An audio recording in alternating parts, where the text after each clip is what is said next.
Hi and welcome to Tech Tips with Sold Out Media. I'm Amanda and today I'm actually back in my home province in Canada, in Nova Scotia.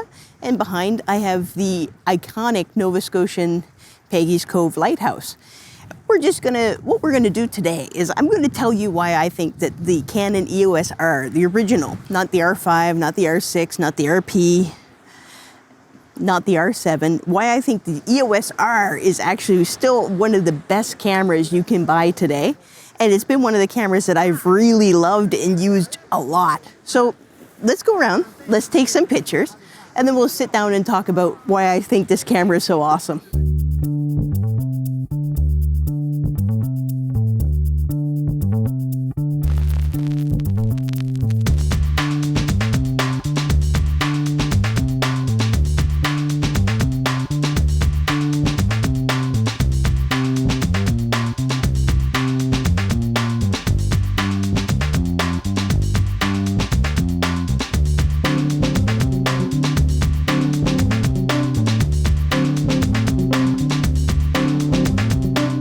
All right, so just right from the beginning, let me tell you, I have used this camera now since it was released.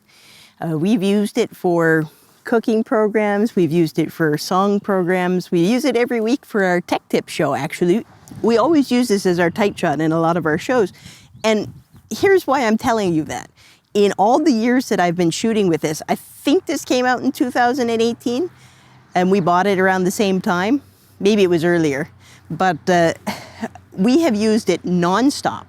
On some productions, we literally shoot from like 7 in the morning until like 8 or 9 at night, and have yet to once ever have this camera overheat. And a lot of the time I am shooting in 1080, but sometimes we're shooting in 4K as well. The channel that we work with, they prefer their media in 1080, so that's why we shoot in 1080. But I've never, ever had this camera fail me. And I'm telling you that, whether it's shooting a wedding, photography, or video, or whatever you want to say about it, this has been a very reliable camera. And considering that today you can pick this camera up for around $1,400 US, that's an excellent deal. I think when it first came out, I bought it for $2,900.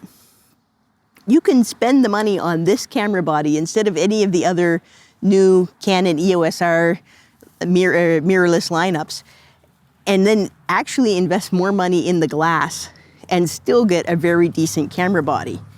Put this up against some of the competitors that are out there. This is a full frame camera for $1,400. I mean, it's insane. It's got around 30 megapixels. I thought it was 33, but I read this morning somewhere it said it's 30, so I'll put the real megapixels here on the screen for you. But again, what you get out of this camera is incredible. I'm going to tell you some of my favorite features. For one, you can do handheld HDR with this. Now granted, you can't have like a super low shutter because it doesn't have the same IS stabilization in it that the R5 has, but like I can still get that in-body HDR photos if you're like me and you just want to shoot it for Instagram and you're too lazy to put it in Photoshop later on. You can just point the camera, and if your shutter is over 100, you pretty much can handhold an HDR photo and still get relatively good sharpness out of it. It's insane. The dynamic range on this camera is great. You can get 10-bit 4K recording out of the HDMI. You get 8-bit if you're recording on card, but I mean, the options that you can get both as a videographer and a photographer out of this little camera body is crazy. Yes, you can get a lot more out of the R5, and yeah, you definitely can get more out of the R3. But if we hand this side by side to, say, the R6 only has around 20 megapixels, and it's $2,499, I think, for just the body for the R6. You're still getting a full frame sensor from the R6, but you're getting less megapixels from it. And then you want to talk about image stabilization. Again, like I said, like I can handheld HDR this. If I'm using R-glass, it has incredible stabilization in it as it is.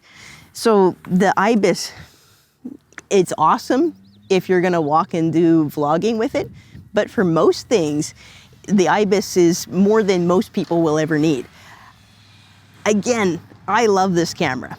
I own the R5. I now own the Sony a7 IV. We've ordered the R7. It's on the way.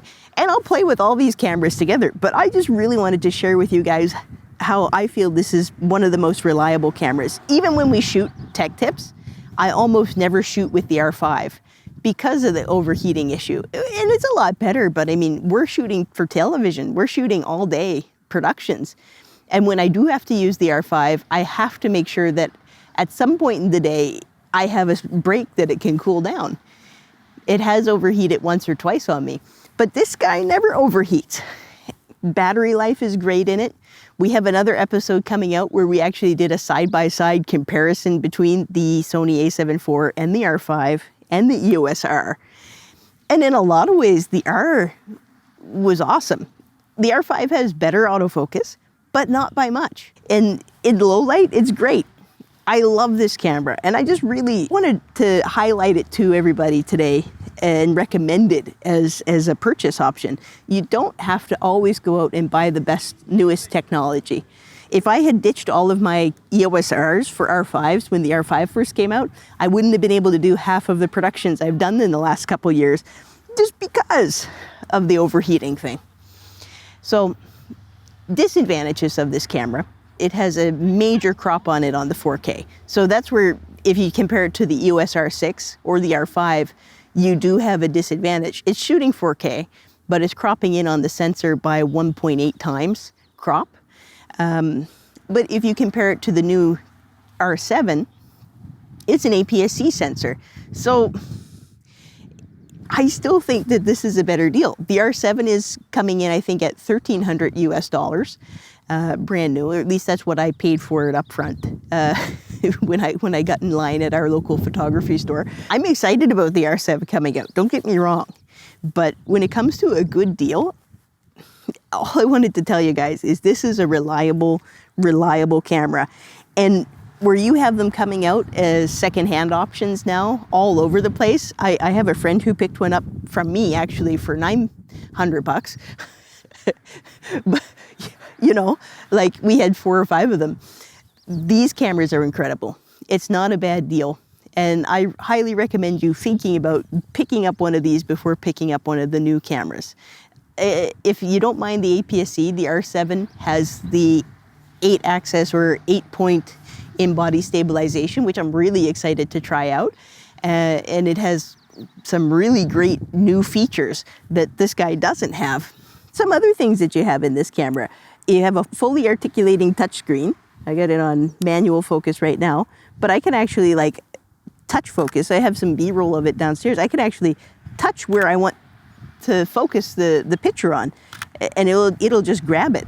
So for the sake of not ranting so much about it, I would highly recommend picking up one of these. And if you have any questions about what it can and cannot do, feel free to write us in the comments, because I'd love to answer your question.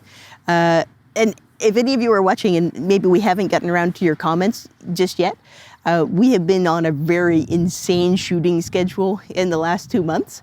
And so, well, we are coming back around to the comments, I promise. But it's been a little crazy for us. All right, I have one more thing for you. But this is going to require a little bit of reading.